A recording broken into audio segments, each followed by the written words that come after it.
We're here about unleashing our potential for impact. So what we wanted to talk about today is the role that board leadership and network weaving can play in increasing our impact. And again, we wanted to take an ecosystem view and be able to, let you hear some of the experiences and learnings that some of our great panelists have had as they've kind of been on their own personal journey and the journeys for their firms. So we're going to ask each one of them kind of in sequence to do several things. So first we'll go through and make sure that we all understand, what their models are and what they're using to kind of employ leverage in a large scale sense. And then we'll come back to kind of their individual personal story and how they have developed it through their firm and then through an individual way. And I've kind of asked each one of them to pick one of those two topics. So kind of either board leadership or network weaving. In some cases, we may cross the line in a couple of them. But I think you're going to hear four really unique and very interesting perspectives on this that I think can kind of enlarge the way that we're thinking about it. And that's really the role today. And then we'll kind of end up with some of the lessons learned. And, we're taping this session just like we've taped the other sessions. We're actually interviewing all the panelists today also off to the side. So part of what we want is to be able to create some videos of various links that you can take back to the individual cities so that we can communicate some of the energy and some of the learnings that we've had here, which I think will be real valuable. So again, let me just kind of introduce the panels. We have Anne-Marie Bourgoin right next to me from Draper Richards Kaplan. We have Paula Rakehart from Ashoka. We have Deborah Mintz from New School Venture Fund, and we have Chuck Harris wearing two hats today. One is the founder of Sea Change Capital Partners and what they're doing, and Chuck recently joined Edna McConnell Clarke as the portfolio manager and head of a capital aggregation for all of their growth initiatives. So it's a great panel with some great perspectives on 5 premier organizations in the venture philanthropy field. So Anne-Marie, I just kind of want to turn it over to you then just to give, and we'll go through the sequence here and just kind of give the background of the model at each one of the respective organizations and how you're going for leverage. Thank you. I'm delighted to be here, and I apologize for those of you who heard this bit yesterday. I'm with the Draper Richards Kaplan Foundation. We're in San Francisco. We fund early-stage nonprofits with innovative models, and we look for 3 things when we fund. We look for strong leaders with strong visions and the capacity in the early years to both be able to lead and manage. We look for models that have significant impact over time for the people they serve, and we also look for models that have the capacity to scale. We have a very distinct focus on early stage as opposed to topic, geography, or dissemination model. We're pretty agnostic across those fronts, which means about half of our portfolio is domestic and half is international. But because part of our funding is around board sitting, we always assure that organizations govern in the United States, which means they have a 501c3, although half of our portfolio does all their work internationally. To describe the rest of our funding model, which is highly democratic, we give folks $300,000 spread over 3 years. During the life of the grant, that 3 years, we do sit on the board, and it's a means of sharing best practices across the portfolio and building capacity of the board and the team and the organization itself. And then the third piece is we build a learning community with the people that we serve, which primarily means bringing them together once a year in a retreat format, which you're welcome to come to years after you've gotten the grant. But equally importantly, we have calls throughout the year to provide professional development opportunities for people across the portfolio, past and present. We also have a document library, a template library. So we've tried to provide over time other services people ask for. But that's the basics of the Draper Richards Kaplan model. And Stay with us. Something happened. So very similarly to what Anne-Marie described for Draper Richards Kaplan, Ashoka has a similar model. We are a global network of social entrepreneurs, the largest worldwide. Ashoka started 30 years ago, and today we have in our network over 3,000 social entrepreneurs in more than 70 countries. I lead Ashoka here in the US, and we started only 10 years ago, so the network is 150 social entrepreneurs here. We also give them financial support over 3 years, but the association with the network is for life. So you get into the network as an Ashoka Fellow and you will stay forever. We invest in the person, so it's not in their project or in their organization. So regardless if they move and then they start something else, it's the person that we are supporting, and our criteria for the person is heavily based on entrepreneurship and creativity and ethical fiber. And then in terms of the innovation, we are looking for new ideas that have the potential to have a system change impact. The work that we are developing, and I'll talk more about this, will speak about how we see our impact, not only within that network and the change that they unleash, but how we are weaving that network with other networks to bring structural change in society.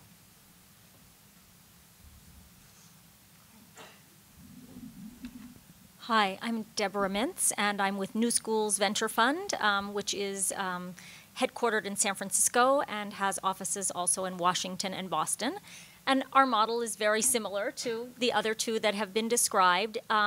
I think so we pool philanthropic capital, we invest in early stage entrepreneurs.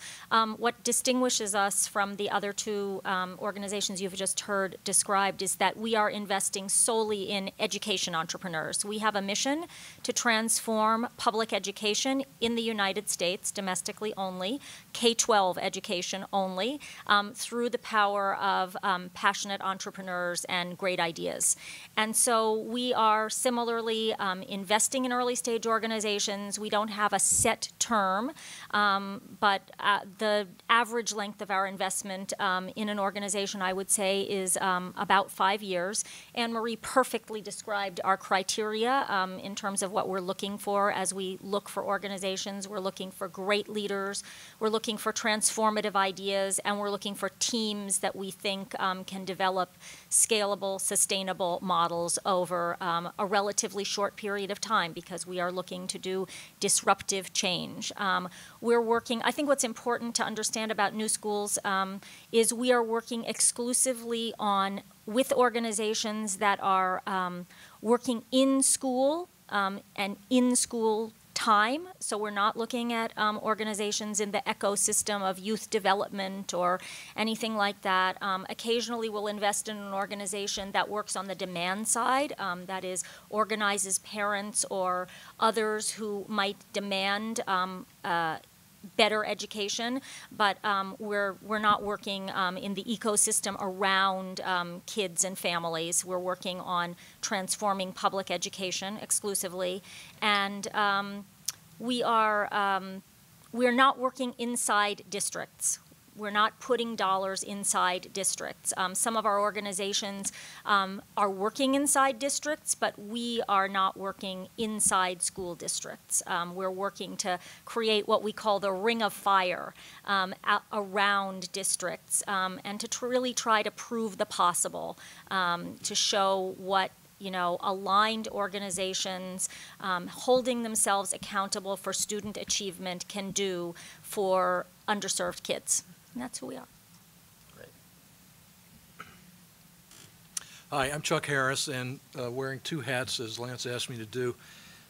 First as the founder and CEO for several years, 5 years, of Sea Change Capital Partners, and more recently at Edna, Mcconnell, Clarke. Both are New York-based but nationally oriented organizations. Since I left Sea Change, it has changed its mission a bit. I want to talk about what they're doing now, not what we did in the past. And the most important element of it, I think, is a partnership with the Lodestar Foundation down in Phoenix to make grants to facilitate significant collaborations between nonprofit organizations. Most often mergers, but we like to say, anytime two or more organizations agree to combine some or all of their most important activities in a durable way, that counts. And inspired by the founder of Lodestar, Jerry Hirsch, we do no missionary work to force unnatural acts. We wait for organizations who either are planning to get together or would like to figure out if there's a way to get together to find us. And we make grants for in partnership with the two boards involved to help pay for the one-time costs of bringing two organizations together, things that are totally unsexy and that most funders wouldn't touch with a 10-foot pole, like lease breakage fees, severance costs, IT reconfigurations. We will take people out to dinner, kind of whatever it takes.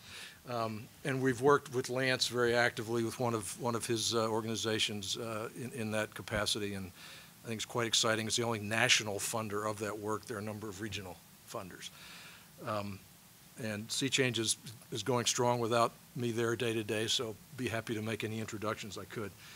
The Edna McConnell Clarke Foundation was founded in the 60s with the estate of the gentleman who founded Avon Products, the Clarke family, and is a national U.S.-based focused grant maker supporting later stage organizations for the most part who are addressing the most at-risk youth in this country, ages 9 to 24.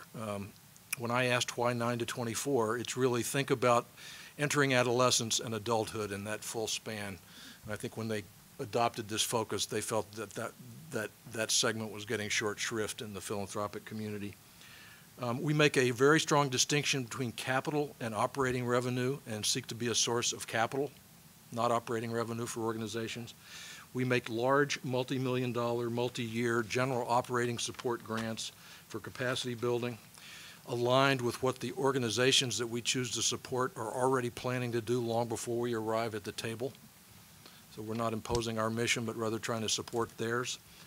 The most unusual thing that Clarke does and what attracted me there is in about 2007, they realized that notwithstanding the fewer number of larger, longer-term grants they were making, their money wasn't enough.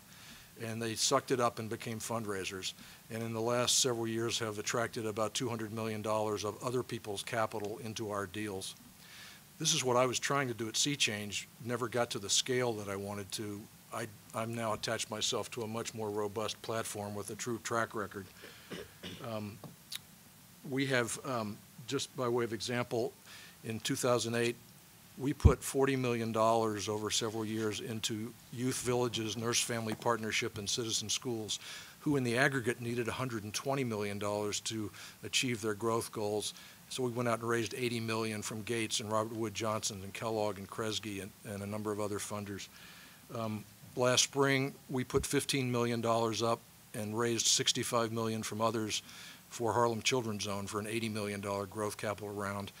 And finally, we were we received the largest grant from the Federal Social Innovation Fund and have concocted something we're calling the True North Fund, which has 9 grantees in it.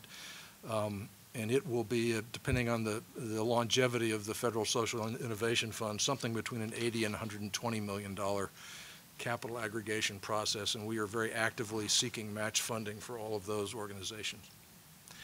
If I take one more second, we have a new venture that I'm less familiar with called Keystone Ventures, which is designed to help build our pipeline. So we'll be working with earlier stage organizations and really providing technical assistance and consulting assistance over a couple-year period for these organizations. By invitation only, unfortunately, but the first round has been invited. Great.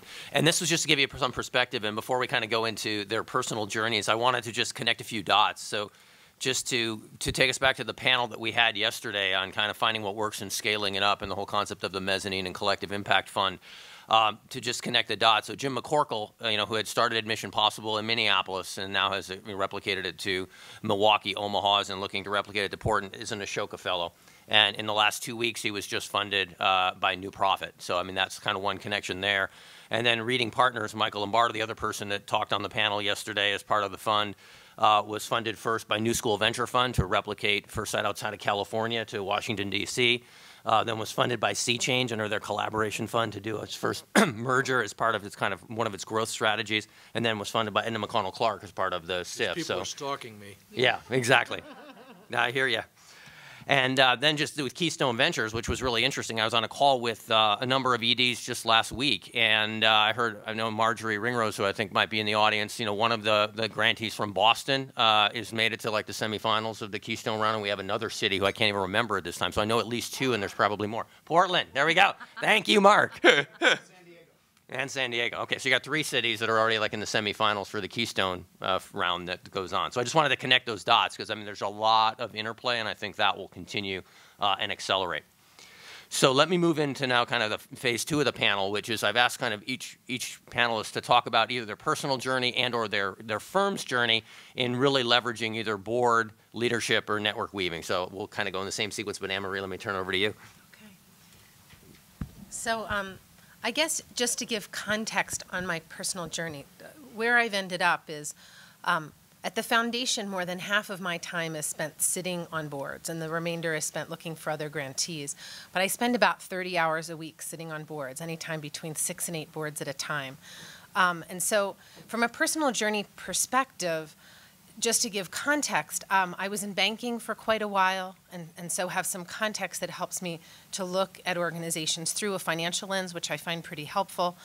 I actually was at a company that got pretty large fairly rapidly, and so I was at a chance to be within a scale model and watched people struggle with the changes in infrastructure and becoming a specialist after being a generalist. And so as I watch that happen in portfolio organizations, that's often something I can be helpful with. I was an AD of a fairly large organization, which gave me a chance to watch a really strong leader lead a board and lead a team. And then I was actually the ED of an organization for which I did a financial turnaround and then merged it into a bigger organization. And so had that perspective as well. And I think the actually most important part of my personal journey is I work for Bill Draper, who's an astonishing man. He has done venture capital for close to 50 years, and equally importantly was head of UNDP for almost a decade. And so his perspective on the world and both what's possible, how organizations grow, how leaders thrive, he's very, very wise. And so I feel like that's sort of a frame for our work. And though our foundation was initially funded by Bill Draper and his business partner, Robin Richards, it's now funded by about 20 different individuals. We're currently spending down a $28 million fund, which was given in $1 million tranches by various people. So the journey's been pretty interesting because I think it's also highlighted that for some people there's a lot of appetite around this model for finding early stage organizations and helping them to have capacity to scale. When Lance asked me to think about how I've done this sort of board sitting journey, I guess the first thing I would observe is one of the things we've evolved in our model as board sitters is seeing yourself as a coach and a person who says yes. So most people in my portfolio I talk to probably at least biweekly. My learning has been by having proactive conversations with people. You have a lot fewer reaction-based crisis conversations with people. And I find that I actually spend a lot more time on those calls listening than talking. So it's the subtext of where they find stress, the things that they're focusing on. Those are the things I usually find most of the information that I use then to help them to be more successful.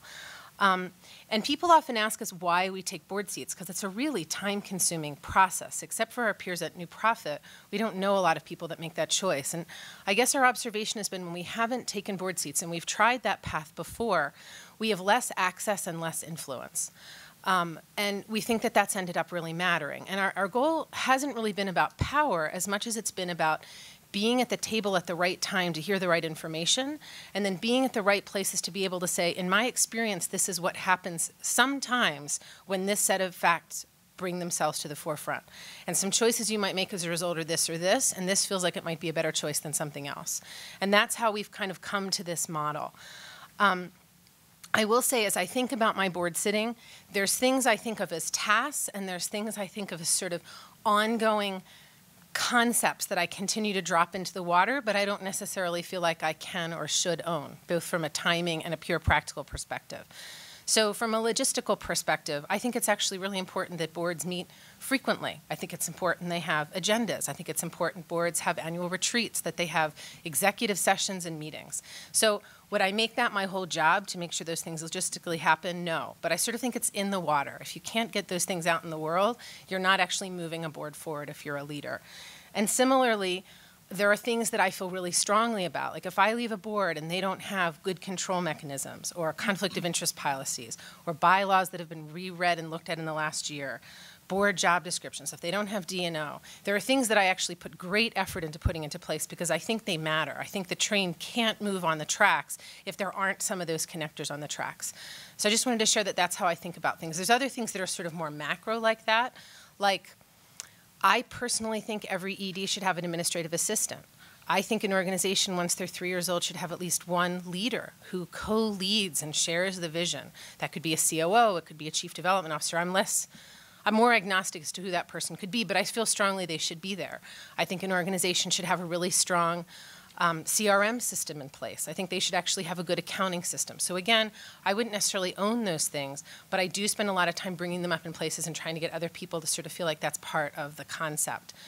In terms of things I do choose to own, and I mention this only because if you're sitting there thinking, if I'm a board member, how can I help? I thought I would highlight some of the places along the way where I've tried to be helpful. And I will highlight, I'm in this weird position where the two hardest things in my job are saying no to grants, because to be an engaged grant maker, you actually have to know someone well enough to say no to them, or you write them a letter. But if you actually interact with them, you know them well enough to know how painful it is when you say no.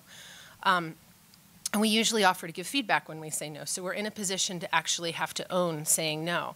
But the other hardest part of my job is leaving boards. So I've left more boards than I now sit on, and it's the hardest part. You build deep relationships with people. You're with them in times that are really good and joyful. You're with them in times that are really scary and hard, and leaving those relationships behind is very challenging. So for me, when I think about my work, every task I take on, one of the things I ask is who will own this in the next iteration of the task, knowing it cannot and should not be me. And I try to only take on tasks that build capacity. And when I think back on the early years, like people used to make comments like Anne Marie is a one-woman governance army, which at the time I was really flattered by, and in hindsight I realized was actually a terrible compliment because it meant that I marched ahead alone. So, wow, there was a good learning.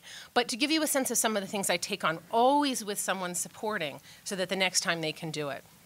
But some of the things I think are really, really useful are ED reviews. Once you give an ED a review, it actually changes their perspective on themselves, and equally importantly, everybody else in the organization usually gets a review soon thereafter, which is very powerful.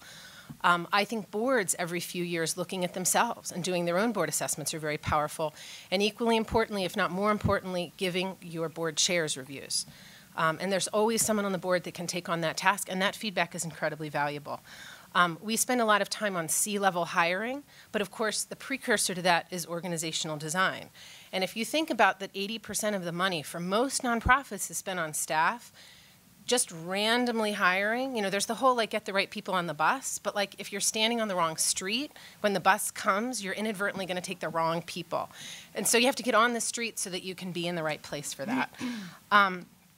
We often spend a lot of time on reviews, which are then precursors to audits. I have to say, and I think maybe it's because I came out of banking, I feel like if your chart of accounts doesn't match your budget and you're not at least quarterly running a budget to actual, I don't know how you can possibly know what's happening in your organization. And whether you're into cost accounting or you're just into control, I think it's really important. So I would often put time there. Another place that I think has a lot of power is, and I don't mean power in the, ooh, I have power, but the important in the long term is being on a nominating committee. Who else comes to a board? That whole piece of institutional life. Boards have to be self-replicating, and the board has to own being self-replicating. And so being on a nominating committee and asking who is part of the generative conversation of this organization is really important. Compensation committees are another place I think are important, and it's because the dialogue usually starts with how much should we pay this executive director, which is an important question, but the more fundamental question is what is our compensation philosophy? Are we going to pay everybody a lot of money and expect a lot from them and then not know how to get rid of people who are struggling? Are we going to pay in the middle and be very clear about goals and then compensate people at greater levels over time who succeed? Are we going to pay people poorly? And there are people that make this choice because people love the mission, because we can't afford it, because we're going to give them great health care benefits. There's actually lots of reasons to be at different places on the compensation philosophy spectrum, but if you don't know why you're there and you haven't consciously put everyone on the same spectrum, you've all these issues, if nothing else, with fairness.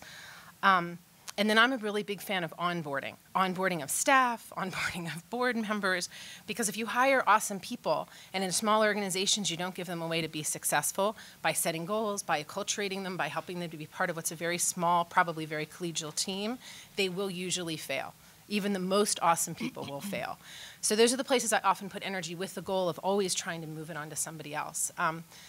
But it's, I said this yesterday when we were on a panel together, I feel like if you have the appetite and energy for it, that being part of a governance structure, of an early stage, a later stage, any organization, is a really powerful way to build institutional knowledge, to bring capacity, to bring your social networks to bear, than nearly anything else you can do for an organization. Great. Thank you, Anne-Marie. So Paula, you're going to give us some perspective on network weaving. She has a whole other cool perspective. Yeah. Yeah, but I can speak to some of the things that Anne-Marie said. But first, we are kind of in a different business somehow, in the sense that, for instance, we wouldn't take a board, a seat board in our social entrepreneurs organizations. First, because we're not about building their organizational capacity. But secondly, because at the scale that we're working, it's not sustainable. Like, we don't want to grow to a place that we would be able to take 3,000 board seats, right? So we reached the point where we started to think about what were the smart and scalable strategies for us, and also what were we good at. And we realized we are good at search and selecting people with our core criteria of people who value entrepreneurship and innovation and is committed to systems change impact. And that led us to understand our impact, as I was saying before, not only with our network of social entrepreneurs, but how that network could become a magnet for other networks, and how it's about connecting those networks that we really can reach the scale of change that we need. That's where I think it's so important, and thanks, Lance, for organizing these roundtables where we find these other networks where we need to be connecting the dots more systematically. But to go back to the example of the board, that we don't take the board seat doesn't mean that we're not working to help our social entrepreneurs find good board members. And we facilitate a lot of those connections. And just to give an example that Lance was bringing with Jim McConnell, that's not a board though, but he's expanding into new cities. And he was saying yesterday, one of the criteria to open in a city, he needs a local champion. And we found that local champion for him in the next city. And that's just one example among thousands that happen every day. One thing that makes me crazy is, at some point is, how can we track and measure and incentivize those dot connections, because most of the time they happen behind the scenes. Our network is global, as I was saying, and across sectors, which gives us the opportunity to be very rich and diverse in opportunities for engagement. So people can be interested in India, and we have a path for engagement through our network in India. It can be a topic. It can be a mix between topic and geography. But what we have found at the end, as I was saying, that regardless of those points of entry, the core things that are running in those networks are these people that are driven by challenges, that want to take an entrepreneurial approach about how to solve those challenges, and that really get excited when they see innovation happening. So that also has helped us refine our criteria to really get the right people, because when you're about building networks, the core is making sure that you're rich and diverse enough to be open and complex, but that also you have a tight criteria that you get the right networks. In that sense, and related to what you were saying in hiring, and this is almost like a personal story, we've been growing in my team, and I have been spending a lot of time trying to recruit talent, and honestly, I failed, and I failed, and I failed, and when I look back how much time I was spending interviewing people, and they were the wrong people, and we shifted job descriptions around, we used different networks to circulate them, and at some point, we realized we were in the wrong street, basically. We were tapping into the job seekers market, and for doing this work, we really don't need the job seekers. We need the entrepreneurial people. So where do we find them? And that we just launched, and I wanted to invite all of you to look. I had some postcards yesterday. I don't know if anyone looked at them, but we created a campaign. It's called 2020, and you can go 2020.ashoka.org. And we basically reframed our invitation. And we said, look, this is not about a job. This is not about, it's about the challenges. And we're looking for entrepreneurial people. And we are basically going after people who probably have a job, might be thinking about their next thing in life, but that never would respond to a job description. And we are inviting them to come and see the potential of what they could do if they use their talent or some resources, or they bring their own networks to this invitation.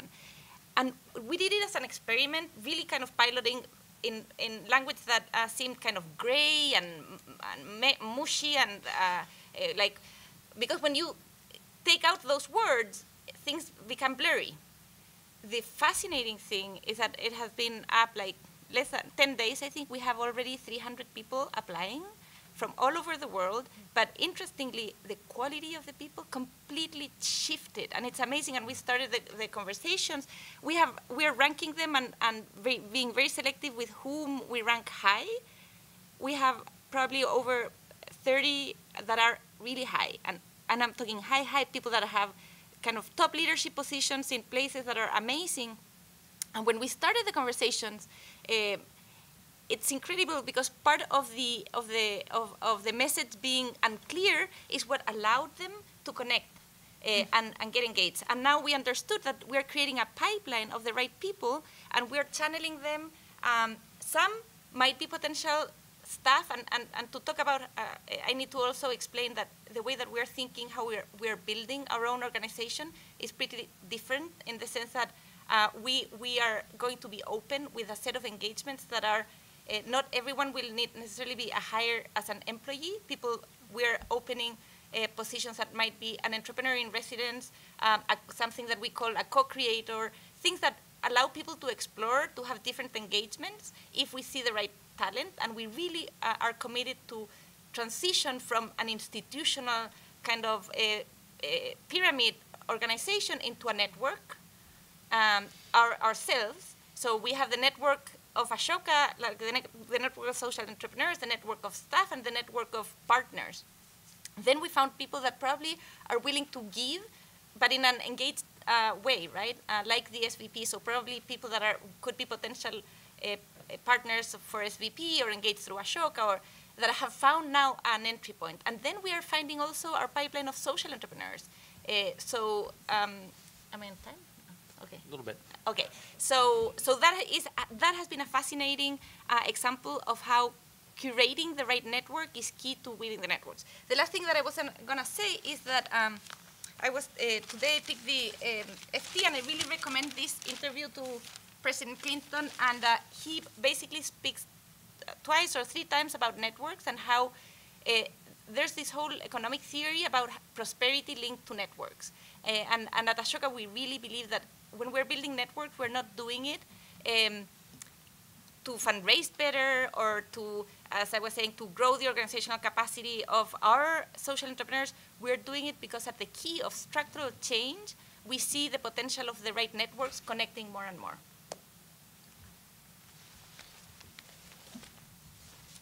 So I'd really like to stop now and just talk to Paula, because that's really a lot of intriguing ideas. I'd like to hear more about that. But and I'm tempted, Lance didn't ask me to talk about New Schools Network. That's sort of the other piece of our work, but that's another topic. But we also are deeply involved in building a network for education reform, and think of ourselves as the hub of the education reform network. And so I think, that's a cross-cutting theme here, that if you really want to supercharge the work of entrepreneurs and their ability as a lever to make social change, I mean, obviously we all know networks are key. So, but I was asked to talk a little bit about some organizational change that we have been going through at New Schools, and that has been really very much the focus of my work since I came there almost 2 years ago. So I came to New Schools a couple of years ago. I found an incredibly high-performing organization, 12 years old, I think, at that time, having raised and invested close to $180 million in about 40 entrepreneurial companies, many of whom have gone from an idea in an entrepreneur's head to household words in the education reform movement. Really an incredible success story. But at the same time, a sort of an inflection point for the organization. Because New Schools was at a point where our board looked very much like the founding board of the organization, 10, 12 years old, started by venture capitalists John Doerr and Brooke Byers, who are legends in their own right, as a result of a challenge thrown down at a dinner from Al Gore to, if you guys are so smart and you know how to transform industries, why don't you do something about, the one industry in our country that seems absolutely untransformable, public education. And that's how John and Brooke came to start New Schools. They formed a small board. They took this concept to the Stanford Graduate School of Education. They found a student named Kim Smith, who was also an MBA student who had an interest in writing the business plan. They built an organization and a board around Kim. We have gone through a CEO transition 5 years ago, but the board really still looks very much like the original board of New Schools. And what that means is all the great things about a legacy board. There's huge organizational history. There's a long-standing commitment to the ideals and the mission of the organization.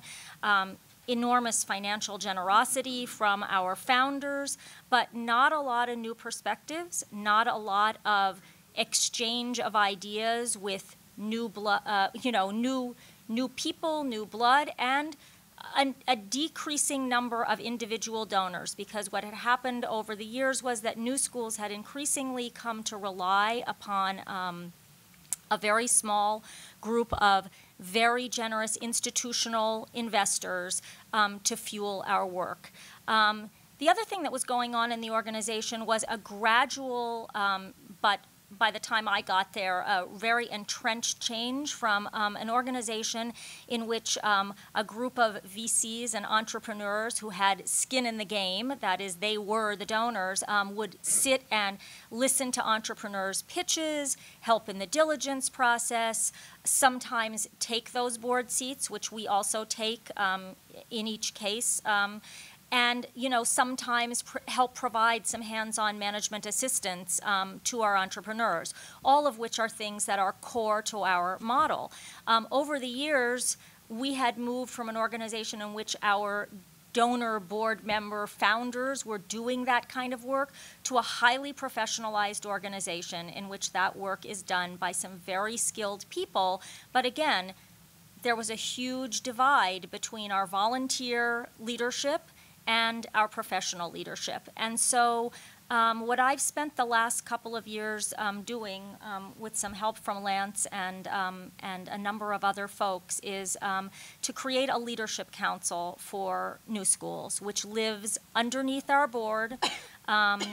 It consists largely of folks who have either folks like you, folks who have been entrepreneurs, folks who have a passion for innovation and entrepreneurship, folks who have long and deep experience serving on boards of not-for-profit organizations, watching them grow, folks who have a specific interest in coaching and mentoring entrepreneurs, and folks who just want, in some cases, to pull up a level from the day-to-day work that they're doing with organizations on the ground in their community, and really have some sight lines into an organization that's looking across the education reform scene from a national level. And so I would say that all of those kinds of criteria and attractions have brought 12 people to the table. I didn't think I would ever be able to get out of the Silicon Valley, despite the fact that New Schools calls itself a national organization. Most of our leadership sits in the Silicon Valley. To my surprise and delight, I actually have 3 leadership council members from the East Coast, one of whom is directly attributable to Lance's help. And that's going to be very exciting for us in terms of a group of people that has a completely fresh perspective on our organization, a group of people that is not so entrenched in what we have been doing and what we have been saying about ourselves, not to be able to say, huh? What was that you were saying? That strategy sounds like mission creep. That strategy doesn't sound aligned with, what you told us you were trying to achieve. Really asking some tough, impertinent questions, which is what I think all organizations need. So when we come back to lessons learned, we can talk about, the role of fresh leadership, the difficulty of getting legacy leaders to pass the baton, and also some lessons learned about what entrepreneurs need in order to succeed that relate to some of these conversations about networks and how we, in these networks of organizations that are focused on entrepreneurs, can work with each other to help our entrepreneurs scale and replicate at an even more rapid and successful rate. Great. Thanks, Deborah. Go ahead. So I want to describe my own journey from individual, quite isolated individual philanthropist to through several stages to where I sit today. I spent 23 years at Goldman Sachs, and in the small world category, I co-headed the corporate finance department with the Kaplan of Draper Richards Kaplan. So our paths diverged and then came back together in a certain sense. When I left Goldman in 2002, I'd had the good fortune to be able to write some nice checks, but never had any time to get engaged. And I'd heard engaged philanthropy was a gas, and so I said, let's give it a shot. The first new organization that I met with that mindset was a DC-based college access organization called College Summit.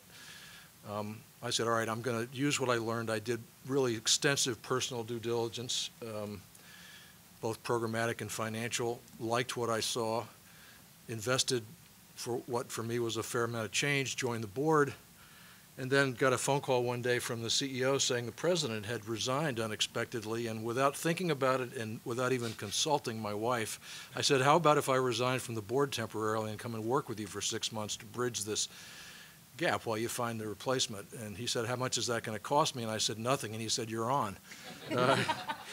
So from that vantage point, I was at the coalface, and that's when I began to perceive this capital shortage, that growing evidence-based nonprofits, you cannot plan a business fundraising month to month. You need to make multi-year commitments and need multi-year committed capital to do that. So first at College Summit and then at Teach for America, I helped with some growth capital fundraising, trying to bring what I had learned from investment banking and from some capital campaign work at elite educational institutions to see where that might apply in the more entrepreneurial nonprofit sector. Really tapping my own friends. I had the good fortune of having a lot of rich friends because of where I worked, and I found out that that's great, but it doesn't scale, of course. But I had enough fun with that to think maybe there's a business in this, and Sea Change Capital Partners became that business where we raised a small fund, made a challenge grant to the organizations that we found and liked, and then went out to a growing national network of mostly families and individual donors to try to get them to join us in an aligned round of capital. We took board seats. I never questioned whether that was the right thing to do, having done it in a private equity model. Sure, there might be conflicts, but smart people can recognize those and deal with them when they arise. Interestingly, at Edna, Mcconnell, Clarke, we don't take board seats, but our portfolio manager are more involved with our portfolio organizations than any board member I've ever met. So go figure. I think it's the same basic idea without the fiduciary responsibility, although that's another conversation. I'm not sure I understand it. For me, I went from College Summit, I met the New Profit people. College Summit was in that portfolio. I became part of the New Profit Network. I find their annual gathering of leaders my annual shot in the arm, suddenly surrounded by people smarter, more ambitious, and more committed than I am, really inspires me. Through our work at Sea Change, we co-invested with New Profit with the New Schools Venture Fund. I find the New Schools Venture Fund annual get-together likewise incredibly inspiring, and also leading to concrete business opportunities, not just feel good. On the network side, our thought was at Sea Change, it's not hard to identify large-scale ed reform donors. You can find these people.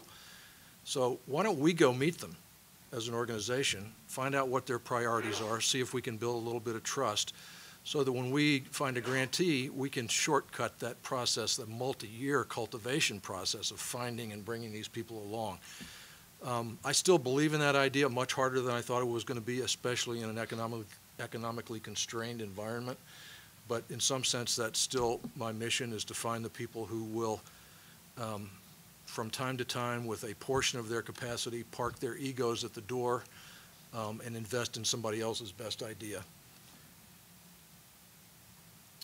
One of the things that I mentioned, the co-investors that Edna, Mcconnell, Clarke attracted in its first rounds, they were largely other even larger national endowed foundations. Part of what my mission there will be is to bring the high net worth crowd into our investments as well. One of the things we're finding, and I think this may bear importantly on your mezzanine fund and SVP in general, is that the most fruitful investing partnerships we've been able to craft thus far in our most recent True North Fund are with regional-based funders. We have an extraordinary relationship with the Duke Endowment in the Carolinas, with the George Kaiser Foundation in Oklahoma, with the Tipping Point community in San Francisco, where we can actually serve their interests without asking them to be passive.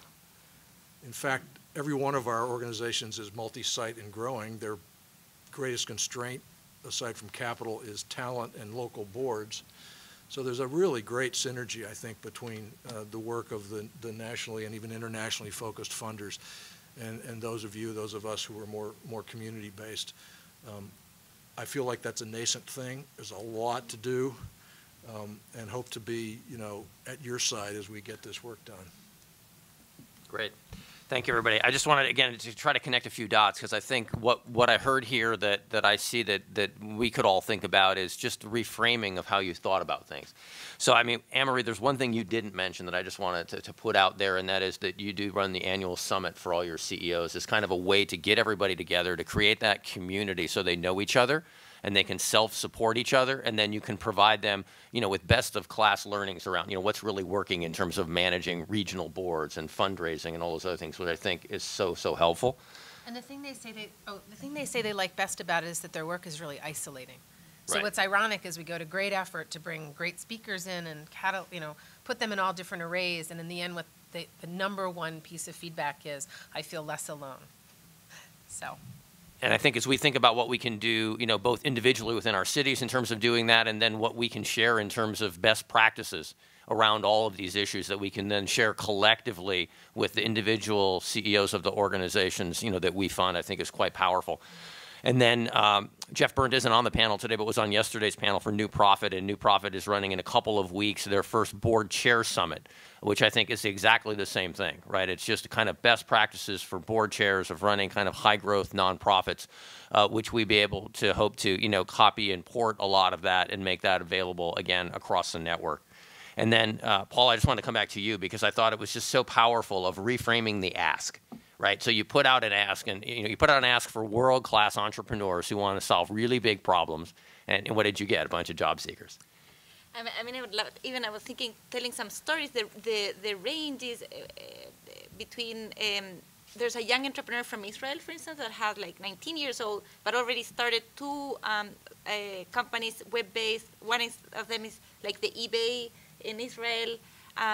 To someone who's really senior in media. I can't name the media, but because it's all confidential, to a pretty wealthy philanthropist in New York that has been CEO of a company, multi-million. So that's the kind of people that, again, with the job description, we'll never get, and some of them are available just as Chuck, you were, to take a position, even if it's for a period of time. And we had that experience. That's what I think guided us with Todd Park, who's founded Athena Health, and in transition before he took, because he's now the CTO at the health department, so working with the Obama administration, and he has been called now to revolutionize the health system. In between those positions, he did kind of a stay with Ashoka, working 8 months, as if he was staff. We didn't have any contractual agreement with him, but he raised capital for a new project that we were doing in India, opened his network, and we wouldn't be where we are in the work that we're doing in health in India hadn't been because he was part of it. So we're trying to replicate that model, and as I was saying, it required a different language, and it's almost like not like that we're not being honest, but we're calling these that are 20 challenges looking for 20 entrepreneurs, so just to give it some concreteness. But the challenges, we know, will always, there are 20 new challenges, and the people could be 50, 80. So then the question becomes making sure that we have the way to absorb them. Right, and I just think it's really interesting as we think about it. I mean, there's two ways to think about this. One is how can we reframe bigger challenges in terms of just recruiting, but I also think in terms of collaborative action. I mean, what are other people where we have overlapping synergies and we can do things together? So I think it helps us kind of reframe that. And I thought, Deborah, I just wanted to come back to kind of the whole idea of a leadership council. And, I mean, you have to honor a legacy board. I mean, they are incredibly thoughtful and, incredibly valuable to the organization. But I just think as we think about our own organizations, as we think about the organizations that we support, how we can actually kind of balance that. Right, is really because we're really building a human capital engine, and it's a whole nother leg on the stool. Entrepreneurs. Right, exactly. Think of ourselves that way. Yeah, so I thought it was just great as a kind of a way to innovate around, but then also support the existing legacy infrastructure. And then Chuck, just to come back, I mean, there was just so many kind of good ideas there. I just think that the ground is really fertile right now. I mean, just going back to what you said on kind of the national versus regional. I mean, Jeff Edmondson was here yesterday kind of talking about collective impact, which was going, deep into individual localities, so kind of really going deep vertically. And then as we kind of think about, how do we go deeper vertically, and then how do we also, go broader both nationally and globally, I think that there is this big opportunity, not just city by city, where I think a lot of funding will be, but going back to your regional thing, where funders fund in specific regions, and we can kind of get them painted into a vision, that's longer term. Yeah, which prompts me to raise a point I was hoping to have the opportunity to raise, which is how as important as large chunks of pre-committed capital are, they can be debilitating for an organization. If we don't integrate, and this is one of my big challenges at Clarke, if we don't integrate these large grants with capacity building around fundraising inside our grantees, we will leave them ill-equipped to operate at 2 or 3x where they were when we found them. And there again is the reason that we need to collaborate, because you look at, I co-chaired the New York City board at Teach for America. The only thing that board is charged to do is fund the entire New York operation, including all the fully allocated national costs. They don't ask us whether we can do it or how much we can raise. They say, here's the number, go do it. Works like a charm, and they've figured out that they can push that challenge to the regions. It's not always as possible as it has been there, but it's a wonderful model to keep in mind. At College Summit, we raised $15 million of national flexible capital in 2005, and then we took our eye off the ball, and we chewed through that money, and when it was gone, we were running a loss, essentially. And, we learned the lesson. I've learned it personally. I was on my watch, so I just think that's a really important thing to keep in mind. There's not one piece, no one thing that gets the job done here. Great. And then just for the last set of questions for the panel is we wanted to kind of go through and talk about kind of the top 3 lessons that they've learned and kind of really trying to build their organizations and some of the key gaps in the ecosystem. Oh, golly. I gave mine yesterday. So I guess I would say my 3 lessons learned. One is that I think a lot of engagement is about listening and then asking questions so you can listen some more. I actually think that's a really big piece of it. I think a piece is prioritizing where you put your energy so that you take on the things you can do well, and you don't take on so many things at a time that you create noise in the system or you make yourself stressed so that you can't actually be effective at the things you really do take on to focus on. And I would think, I think the third thing I would say, and this is, I think probably in part because we do early stage work and in part because we do scale work, I fundamentally think if you focus on capacity, that in some respects growth takes care of itself. I mean, people have a hunger to serve more. They don't necessarily have a hunger to build deep systems. It never comes up. So I think those would be my 3 big learnings. And in terms of gaps, I think they're probably just aligned to that. It's really then being honest about the infrastructure that you need to be putting in place along the way. I agree with Chuck that I think we never put enough time into fund development structure, but then backing up a little, I think we don't put enough time into sustainability models. So fund development structures are really just sort of a forward-looking Band-Aid to ask over time, how does this organization get the resources it needs? And that's not just money, but it's people. It's volunteers. It's all of those components that allow an organization to thrive and to do its work. And I guess the other gap, I'm going to pass. I think those are the biggies, and I think it really is continuing to be pretty honest about those.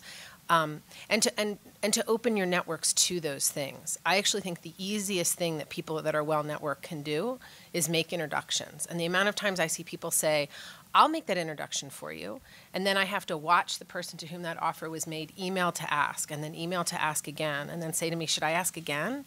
And then I'll say, well, maybe I'll email them and ask for you. And sometimes you just sort of wish the person would take a note and do it. And so I guess that would be, to me, a gap, is just like that, owning those follow-up steps, because there's a huge power differential here, and people want to humbly accept, but it is very hard to ask twice. So in fact, one of the lessons or even struggle that I wanted to share was exactly the last one that you're mentioning, which is, again, when you, as us, define your activity as building networks, connecting the dots is it's at the core, but it's a behavior that it's not visible. So even in terms of my team, I keep on all the time thinking, how can we incentivize? How do we reward it? Because dropping the ball is really easy when there's no visibility, no reward for doing it. It really gets lost. When we talk about the stories, and even Chuck talking about College Summit, how many dots we could tell that Ashoka, for instance, helped JB at the beginning in his career connect. And not that we want to claim credit at all, but you really need to place incentives to make sure that that really happens. So that's kind of more a question that a lesson. The other is about building products for engagement that allow people to come in at different entry points.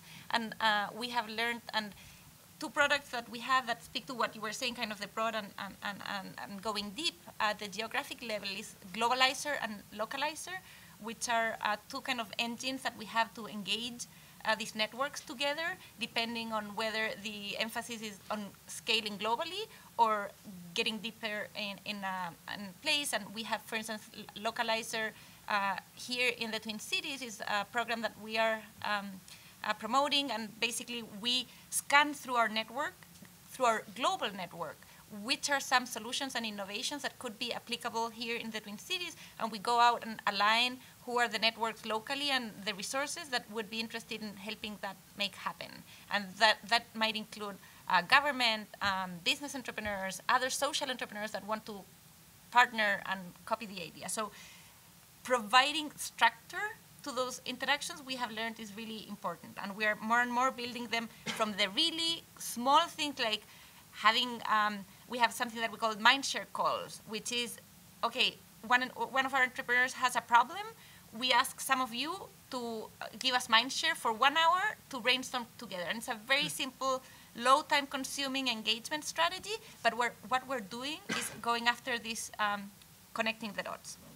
And in terms of the gap, the big gap, I think, in the ecosystem is media. None of us have built a really good network of media people, and that's the fastest highway that we have to spread this virally. I even yesterday talking with Alan, and he was telling me how some city chapters of SVP have started. Most of them is because some of you read about SVP in a magazine, read a story in the airplane. And we need more of that, and we are committed at Ashoka, again, building part of that network. If anyone wants to send connections our way, I'd be grateful. So a lot of my lessons learned track things that have already been said, so I want to try to focus in on some of my lessons that I think are relevant to you as social venture partners. So, I mean, I think the most relevant lesson is one you probably all live every day, which is it's really hard to be an entrepreneur, and there's no amount of interest, dollars, and willingness to connect entrepreneurs in the ecosystem to potential users, potential customers, mentors, funders, that can ever be enough. And, that is, of course, also the biggest gap, is that, when you're starting out, it's really, really hard, and it's really isolating. And no matter how many SVPs and new schools and new profits are out there, I don't find that our entrepreneurs ever have enough support. And so, you know, I think that continues to be the biggest gap. And our ability to broaden our connections and to think broadly about reaching out to the next level, whether it's, you know, friends who can fund or organizations that can provide capacity building or conferences where people can just get out of their own, you know, boxes and be inspired and connect to people who are out of their geographic region or even out of their sector so that they can get some cross-sector cross-sector learning going. I think, you know, that's the biggest gap. It continues to be the biggest gap, and that's why we're all doing this. Another lesson learned for New Schools, I would say, is that so we're a nationally focused organization. We say that we find and we fund entrepreneurs where they're at, where they are. But at some point, you know, even though innovation is happening on the outside of systems, at some point innovation needs to come home and come inside. And I think that's where you guys come in. And, you know, Reading Partners has been talked about over and over as a great example of an organization that a lot of us are involved in bringing to new localities. We need to do that a lot more actively for other organizations. We need to share our knowledge and our faith in other organizations and enable them to scale to different regions. And that's an area where I can really see you all with your chapters and your interconnected network being incredibly powerful and impactful for not only entrepreneurs, but for the children that they're trying to help. And then I guess the last one is about the opportunity to take different roles on different boards.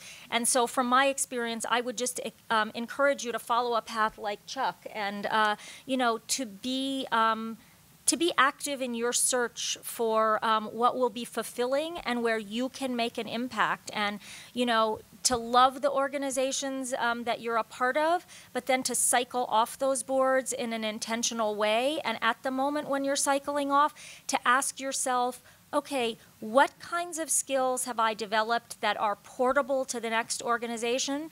But also, how do I want to stretch? And how, by going on a different kind of board, whether it's a leadership council of a national organization like we've just funded, or, you know, how can I mix it up for myself and have a very different kind of experience and make a very different kind of a contribution? Because you are the human capital that most of these organizations need, and your willingness to think about what you can bring to the table in a variety of different types of settings is really a tremendous asset that we need to tap into, and that I think it will be fulfilling for you to think about how to deploy. The first lesson I wanted to mention is painfully obvious, but it continues to surprise me, and that is just the power of individual leadership. I've had the good fortune to go to great schools and work in elite organizations, and even there, when you're surrounded by the most talented people in the world, there's a leadership vacuum that we can just individually step into. And I'm sure everybody in this room has had that experience, and I continue to be struck by that. Secondly, I think there's a lot that maps intellectually and practically from the world of for-profit investing to the world of philanthropic investing.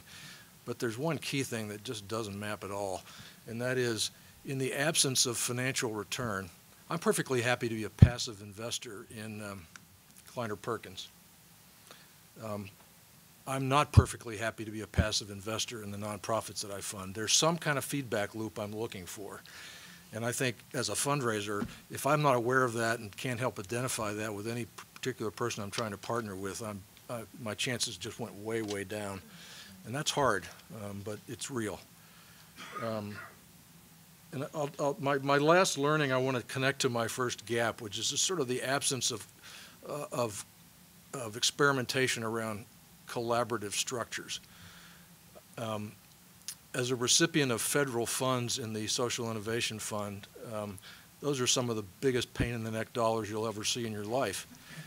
But the thing that's cool about it is that in Social Innovation Fund and certainly in the I3 process at the Education Department, investing partnerships formed that would never have come together absent this high-profile federal competition. New Profit's SIF portfolio intermediary group consists of the Robin Hood Foundation, George Soros, Carnegie, J.P. Morgan Chase. These are people who just don't naturally sit at the same table. And yet once you make that commitment to do something together, you can't just walk away upset. You got to work through your problems. And I'm encouraged by this as an experiment. I don't think we can rely on the federal government to cause us to do that over and over again. On the board building point, I sit on a number of nominating committees, and I think the failure to look out 3 or 4 or 5 years in your board building is common, because people do need to be able to cycle off with their heads held high, and so it's a forward-looking cultivation process that I think gets short shrift. And then finally, creativity around capital is, it's increasing. I mean, the whole impact investing movement, I've dipped my personal toe in that water a little bit, but I continue to be struck with how many of my very wealthy friends don't realize that their family foundation can get distribution credit for making a loan. Got to be thoughtful about it, but there are lots of different vehicles we could be using. Social impact bonds being one, very popular and overhyped example, but there are lots of interesting structures that I hope will be used more in the coming years. Great. Before we open it up for Q&A, I wanted to do one thing. I wanted to actually ask Paul Shoemaker to come up, just because, Paul actually has for 12+ years been doing this, and he changed his business title to Executive Connector, I think, as many of you know. So I just kind of wanted to get a couple of his quick reflections on, some of the panel's thoughts and how that kind of ties into, his personal journey and some of the things he sees ahead for the network. Okay. First of all, the value of what you just got in the last hour, that was worth the whole damn conference and every piece of the plane fare you paid for. If you can see my notes here, it's like all these scribbles, right? I kept trying to write down the most important thing that I heard, and then I'd scribble it out, and then I'd write something else. If you didn't hear these people speaking directly to you at SVP, then you also weren't listening. So the couple of things that actually survived my scribbles were, first of all, the first network weaving of this is having these people here. Okay, 4, 5, 6 years ago, SVP, we weren't ready to have these people here. These guys do world-class work. We do too now. And I just really want to know that, want you guys to know and realize that having these guys come here and wanting them wanting to come here and be here, that's part of the first network weaving that is so critical. It was awesome listening to Paula talk about Ashoka building this global network of social entrepreneurs. That should sound familiar. That's what we are, as a global network of engaged philanthropists.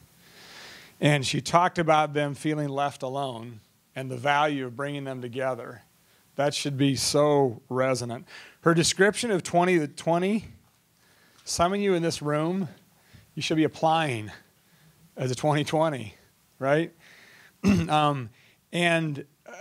She also talked about, or somebody talked about, supercharging the work of entrepreneurs and the way they do that through networks. And we talk so much in this world about how we need to connect the entrepreneurs and the doers of the world, and so few people challenge the funders. It sounds like the government forced them to.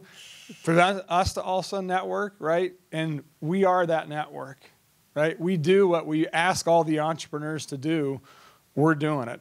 So my last couple things to say are that, and if you didn't hear these things, you either weren't listening or your heart was off. So Deborah, I want to prove to you that I actually wrote this down here, because she just said the human capital that they need is us, and that's exactly what I wrote down. The human capital these guys are talking about that they need is us, right? It is you guys, all right? It is the people in SVP. You are the board leaders that the world needs, right? And you are the network of philanthropists that the world needs. So this was fantastic. I mean, I know you want to do Q&A. Let's do it. I cannot thank the 4 of you enough for what you brought here. You charged and inspired the conference in an incredible way. So thank you.